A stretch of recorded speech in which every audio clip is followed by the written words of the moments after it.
Friends எல்லோரும் எப்படி இருக்கீங்க? நான் நல்லா இருக்கேன். நீங்களும் நல்லா இருப்பீங்கன்னு நெனைக்கிறேன். நான் வந்து வெஜிடபிள் ரைஸு இந்த மாதிரி ஃப்ரை பண்ணி குடுத்துட்டேன். ஒரு ஒரு நாள் ஒரு ஒரு மாதிரி சாப்பாடு குடுக்குறேன். அதே மாதிரி வந்து ஏதோனா ஒன்று உருளைக்கிழங்கு ஃப்ரை பண்ணுவேன். மீன் மேக்கர் ஃப்ரை பண்ணுவேன். அதாவது வெஜிடபிள் எது என்ன இருக்குமோ எல்லாமே என்னோட வீட்ல வந்து கோஸு, அப்புறம் வந்து இது பீட்ரூட் மட்டும் எடுத்துகிட்டே மாட்டாங்க பசங்க. பீட்ரூட் என்னைக்கானா ஒரு ஒரு நாள் சாதம் பண்ணி குடுக்குறேன். அது அவங்களுக்கு பிடிக்கும். வந்து கோஸ் வந்து அந்த அளவுக்கு பசங்களுக்கு பிடிக்கவே மாட்டேங்குது.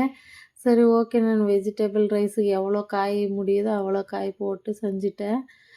வந்து கோயிலுக்கு போகணுன்றதுக்காக வந்து ரெடி ஆயிட்டோம். பசங்களுக்கு நான் வந்து ஒரு வாரத்துக்கு பின்னாடியே எடுத்து வச்சது இந்த வீடியோ போடவே இல்ல.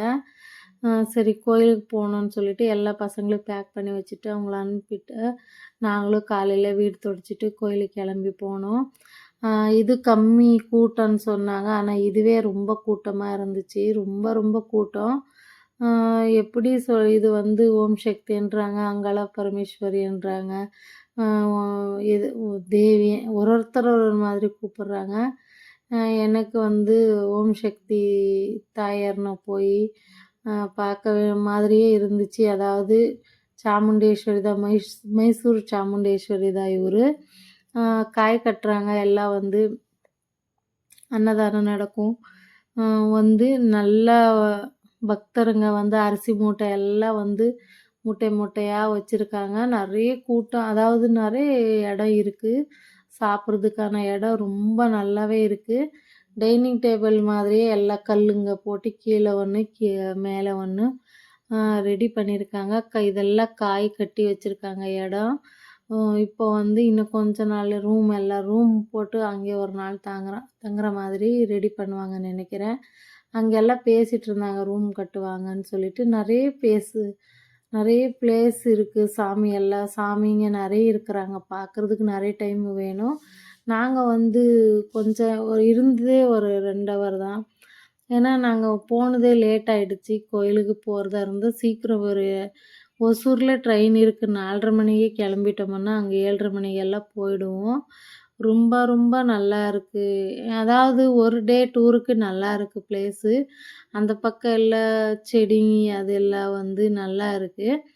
சரி, அதுக்கப்புறம் நான் எல்லாம் போயிட்டு வந்துட்டு கிருஷ்ண ஜெயந்திக்கு பூஜை சாமான் எல்லாம் கழுவிட்டு அக்கா வந்து நெக்ஸ்ட் டே ஊருக்கு போயிடுச்சு. பூஜை சாமான் எல்லாம் கழுவி பட்டு வச்சு பூஜை ரூம் க்ளீன் பண்ணிவிட்டு, சரி இப்போது வந்து எப்படியோ கிருஷ்ண ஜெயந்தி கும்பிட்ணுன்னு சொல்லிட்டு மறுபடியும் எல்லாம் லக்ஷ்மி பண்டிகைக்கு எடுத்து வந்த ஸ்நாக்ஸு காலியாகல. மறுபடியும் வந்து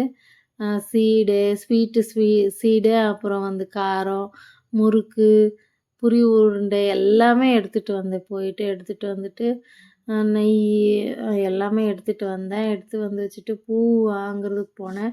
பூ வாங்கிட்டு வந்துட்டு எனக்கு பூஜை சாமானை பற்றி கழுவுறதை பற்றி ஒரு 2-3 வீடியோ பின்னாடி சொல்லியிருந்தேன்.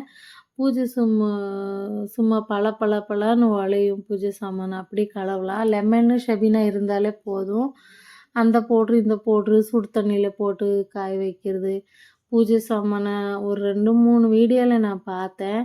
ரொம்ப நாளுக்கு பின்னாடி ஒரு வீடியோவில் நானே பார்த்தேன். சுடு தண்ணி கொதிக்க வச்சு அதில் லிக்விடு போட்டு வந்து பூஜை சாமானை வைக்கிறாங்க. அப்படியெல்லாம் வைக்காதீங்க. ஏன்னா வந்து நாம் எப்படி உயிர் வாழ்கிறோமோ அந்த மாதிரி பூஜை அதாவது சிலைங்களிலேயும் உயிர் இருக்குன்னு தானே நம்ம பூஜை பண்ணுறோம். அதனால் வந்து அது ஒன்று பண்ணாதீங்க. சுடு தண்ணியில் வச்சு கொதிக்க வைக்காதீங்க. உங்கள் அளவுக்கு எவ்வளோ முடியுதோ அது பூஜை சாமான், அதாவது விளக்கு சரி சிலைங்களும் சரி நம்மளை பல ஆக்குங்கன்னு கேட்காது சாமிங்க சிலை. நமக்கு எப்படி இப்போ எல்லாம் சீரியலில் அதெல்லாம் நம்ம பார்க்குறோம். அப்படி கருப்பாகவே இருக்கும் அது சிலையே. அதுலேயே வந்து தீபம் எல்லாம் அப்படியே ஏற்றுறாங்க. ஏன்னா அது வந்து அப்படியெல்லாம் நம்ம பளிச்சுன்னு கழுவணுன்னு அவசியமே இல்லை. அதுக்காக தான் சொல்கிறேன். நம்ம சுடு தண்ணியிலெல்லாம் வந்து தீபம், பூஜை சாமானுங்க, சிலைங்களை எல்லாம் போட்டு கொதிக்க வச்சு க்ளீன் பண்ணாதீங்க. உங்களால் எவ்வளோ முடியுதோ அவ்வளோ பண்ணுங்க. அதுதான் நமக்கும் நல்லது. அதாவது சாமிக்கு வந்து நம்மக்கிட்ட எவ்வளோ பக்தி காட்ட முடியுமோ, அவ்வளோ காட்டலாம். அதாவது நீட்டா நம்ம கழுவணும்னு அவசியமே இல்ல.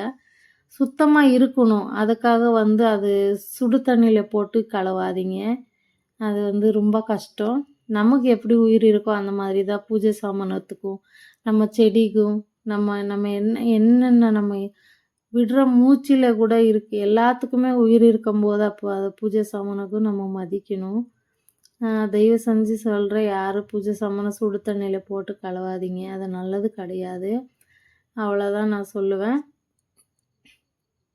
சரி அப்புறம் நான் எனக்கு நானே மொபைல் பிடிச்சிக்கிட்டு நானே மஞ்சள் பூசிட்டு ரெடி பண்ணிட்டேன். சரி ஓகே நெக்ஸ்ட் டைமு நம்ம மொபைலு பார்க்கலாம். வீடியோ வந்து கிட்ட வச்சு பண்ணி பார்க்கலாம் எப்படி இருக்குன்னு நான் பண்ணேன். ஓரளவுக்கு நல்லா வந்துருச்சு. சரி ஓகே. கிருஷ்ண ஜெயந்திக்கு எல்லாமே ரெடி பண்ணிவிட்டு ஒருத்தியே நானும் பாப்பாங்க தம்பி காலேஜுக்கு போயிட்டாங்க. அவங்களுக்கு லீவ் இல்லை. எனக்கு தெரிஞ்ச கோலம் போட்டுட்டு ரெடி பண்ணிட்டேன். காலையில் வந்து போர்ட்டிக்கோல கழுவிட்டு துளசி தாயாருக்கு வந்து எவ்வளோ ரெடி அலங்காரம் பண்ண முடியுமோ பண்ணிட்டேன். ஒரு காலையில் தான் கோலம் போட்டேன் 3 மணிக்கே 1:30 மணிக்கெல்லாம் கரெக்டாக 1:30 மணிக்கே ஸ்டார்ட் ஆகிடுச்சு இங்கே மழை. எல்லாமே கோலம் போயிடுச்சு, கஷ்டமாயிடுச்சு. சரி ஓகே இருக்கட்டும்னு சொல்லிட்டு பார்த்துட்டு எல்லாமே ரெடி பண்ணிகிட்ருந்தேன். சமைக்கும்போது ட்ரெஸ் போட்டிருந்தேன். சமைச்சு பால் கொள்ளக்கட்டை, அதாவது எனக்கு சொல்ல தெரியல தமிழில். அரிசி மாவில் பால் கொள்ளக்கட்டைன்னு சொல்லிட்டு அது செஞ்சேன். வந்து வடை செஞ்சுட்டு பாயாசம், சர்க்கரை பொங்கல் எல்லாமே எனக்கு என்னென்ன தெரியுமோ எல்லாம் சமைச்சு, அதாவது எல்லாம் செய்கிறேன். நான் வீடியோ பண்ணுறது கொஞ்சம் கஷ்டம். ஏன்னா வந்து சமைச்சிட்ருக்கும்போதே வீடியோ பண்ணிக்கணுன்னா பூஜைக்கு நமக்கு டிஸ்டர்ப் ஆகும். வீடியோக்கன்னே நம்ம எல்லாம் செஞ்சு பண்ணோம்னா அது வந்து வேறு. இப்போ நம்ம இன்ட்ரெஸ்ட்டாக சாமி கும்பிடும்போது வீடியோ பண்ணிக்கிட்டு உட்காந்தா அது வந்து டிஸ்டர்பன்ஸ். அதாவது வீட்டில் பசங்க இருந்தால் பண்ணி கொடுப்பாங்க. நானே வந்து எல்லாம் பண்ணுறனால அவ்வளோ என் ஃப்ரெண்டு கூட சொல்லிகிட்ருந்தேன், விதவிதமாக சமைக்கிற ஆனால் வீடியோ பண்ணிக்க மாட்டேங்கிற, பார்க்குறவங்க எல்லாம் வந்து நல்லா செய்கிறாங்க ஆனால் வீடியோ போட மாட்டேங்கிறாங்கன்னு தான் நினைப்பாங்க அப்படின்னு சொல்லிட்டு இருந்தாங்க. சரி நம்ம வந்து நெக்ஸ்ட் டைமு சமைக்கும்போது எல்லாமே காமிச்சிட்டு சமைக்கலான்னு ஒரு முடிவு பண்ணியிருக்கேன். பார்க்கலாம். நான் ஃபஸ்ட் டைமு எனக்கு இதாவது 2 டைம் தான் 2 டைமு உளுந்து வடை வந்து இவ்வளோ சூப்பராக வந்திருக்கு. ஃபஸ்ட்டெல்லாம் உளுந்து வடை செய்யவே தெரியாது. இப்போ 10 நிமிஷத்தில் செஞ்சிடலான்றதை நான் தெரிஞ்சுக்கிட்டேன். இப்போ தான் செகண்டு டைம் ஒரு 3-4 டைம் பண்ணியிருக்கேன். ஆனால் 10 நிமிஷத்தில் செஞ்சிடலான்றதை நான் இப்போ தான் கற்றுக்கிட்டேன். ஷாப்பர் இருந்துது, இது எல்லாம் நைஸாக கட் பண்ணிக்கிட்டு நம்ம எல்லாம் வச்சுக்கிட்டோன்னு வச்சுக்கோங்களேன். ஷார்ப்னரில் எல்லாம் கட் பண்ணிவிட்டு வெஜிடபிள்னால், அதான் வெஜிடபிள் எதுவும் போட போகிறதில்ல. வெங்காயம், பச்சை மிளகாய், கருவேப்பிலை, ஒருத்தர் ஒரு மாதிரி இஞ்சி தேங்காய் எல்லாம் போடுவாங்க வடைக்கு. பெங்களூரில் வந்து வடைக்கு வந்து தேங்காய் வந்து இஞ்சி போடுவாங்க. சாம்பார் வடை டிப்பு வடைன்னு கேட்டால் மெஜஸ்டிக்கில் நான் நிறைய டைம் சாப்பிடுவேன். அங்கே தான் இந்த மாதிரி வடைக்கு எல்லாமே நிறைய ஐட்டம் எல்லாம் போட்டு சாம்பார் வடை கொடுப்பாங்க. எனக்கு ரொம்ப பிடிக்கும். நான் எப்போ பெங்களூர் போனாலும் வடை சாம்பார் சாப்பிடுவேன். இட்லி, ரவை இட்லி, ஸ்வீட் சாம்பார் கொடுப்பாங்க, ரொம்ப டேஸ்ட்டாக இருக்கும். சரி அப்புறம் வந்து பூஜைக்கு எல்லாம் ரெடி பண்ணிக்கிட்டு எல்லாமே வெண்ணெய் எதுவுமே குறை வைக்காம கிருஷ்ணருக்கு நான் கும்பிட்டுட்டேன். நான் வந்து நீங்கள் யாருன்னா இப்போது எப்படின்னா எல்லாம் வீடு கட்டுறதுக்கு முன்னாடி வந்து நான் கிருஷ்ணர்னு வைக்கல. சும்மா ஒரு சின்ன சிலை நாகசாமி, அதாவது கிருஷ்ணர் தலை மேலே நாகம் இருக்கிறது சின்னதாக தெரியுதா, அந்த சிலை நான் வச்சு சும்மா கும்பிட்டுட்டு இருந்தேன். அம்மா வாங்கி கொடுத்தாங்க. அது கிட்டத்தட்ட 17 வருஷம் ஆச்சு. அதை அப்படியே வச்சுருக்கேன். கல்யாணம் ஆயிட்டு புதுசுல அது அம்மா வாங்கி குடுத்தாங்க. அத அப்படியே வச்சிருக்கேன். எனக்கு இப்ப ரீசென்ட்டா 5 வருஷமா நானு வந்து ஆ கிருஷ்ண ஜெயந்தி கும்பிடுறேன். விநாயகர் பண்டிகை கும்பிடுறேன். அதாவது ஃபர்ஸ்ட்டு வந்து வரமலட்சுமி பண்டிகை மட்டும் தான் செஞ்சுட்ருந்தேன். இப்ப 5 வருஷமா நான் வீடு கட்டினா நான் இது எல்லாமே பூஜை பண்றேன்னு வேண்டியிருந்தேன்.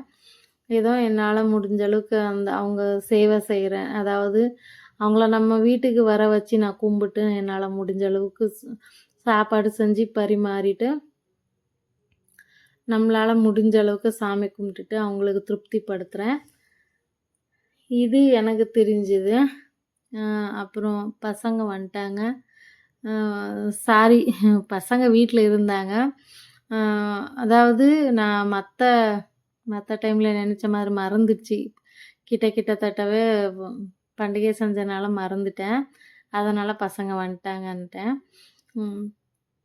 வீட்ல இருந்தாங்க. அவங்க வந்து வெளிய தம்பி காலேஜ் படத்துக்கு போயிருந்தா. அதனால தான் அப்படி சொல்ட்டேன். வந்து எல்லா பூஜை கீஜை முடிச்சுட்டு சாப்பிட்டு கீப்ட்டு எல்லாம் திருப்தி ஆயிடுச்சு. அதுக்கப்புறம் மாமா வந்துட்டாங்க. மாமா வந்துட்டு ஒரே சந்தோஷமாயிடுச்சு.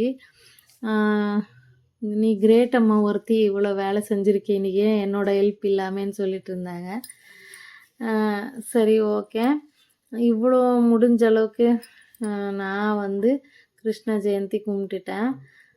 ஃப்ரெண்ட்ஸ் பிடிச்சிருந்தா லைக் பண்ணுங்கள், ஷேர் பண்ணுங்கள், சப்ஸ்கிரைப் பண்ணி பாருங்கள்.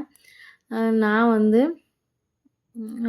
இது வந்து நெக்ஸ்ட் டே வந்து நான்வெஜ் செஞ்சுருந்தேன்.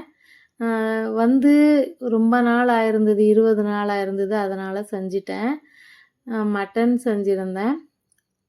பூஜை எதுவும் அது போடும்போது இது போடுறதுக்கு பிடிக்கல. Thank you friends. பிடிச்சிருந்தா லைக் பண்ணுங்கள். பார்க்குறீங்க, ஆனால் லைக் பண்ணுறது கிடையாது. நீங்கள் வந்து நெக்ஸ்ட் டைம் வந்து எனக்கு வந்து லைக் பண்ணிங்கன்னா கொஞ்சம் வீடியோ ரீச் ஆகும். நான் இவ்வளோ தான் வந்து எல்லாமே செஞ்சுருந்தேன். Thank you friends.